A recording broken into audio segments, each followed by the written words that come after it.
তাতে ওনার লাংস ক্যান্সারটা ধরা পড়ে। ওনার ইমপ্রুভ বলতে দুর্বলতা ছিল, খিদেটা একটু কম ছিল। 15 জন থেকে মেডিসিন নেওয়ার পর খাওয়া দাওয়াটা ইমপ্রুভ হয়েছে, ওনার দুর্বলতাটা কেটেছে।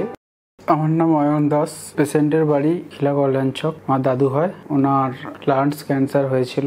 ওনার প্রথমে শরীরটা ভেঙে যাচ্ছিল, দুর্বলতা বেড়ে যাচ্ছিল ওনার। এবার আমরা বাড়িতে ভাবছিলাম যে হয়তো থাইরয়েড থেকে, অনেক সময় শুকনো থাইরয়েড থেকে শরীর শুকিয়ে যায়। আমরা একটা MBBS ডাক্তারকে, যে পার্সোনাল ডাক্তারকে দেখিয়েছিলাম, তিনি টেস্ট দিয়েছিলেন। করার পর উনি সিটি থোরাক্স এইসব নানা রকম দিয়েছিলেন, তাতে ওনার লাংস ক্যান্সারটা ধরা পড়ে। এটা 4 নম্বর মেডিসিন আমরা আনতে এসেছি।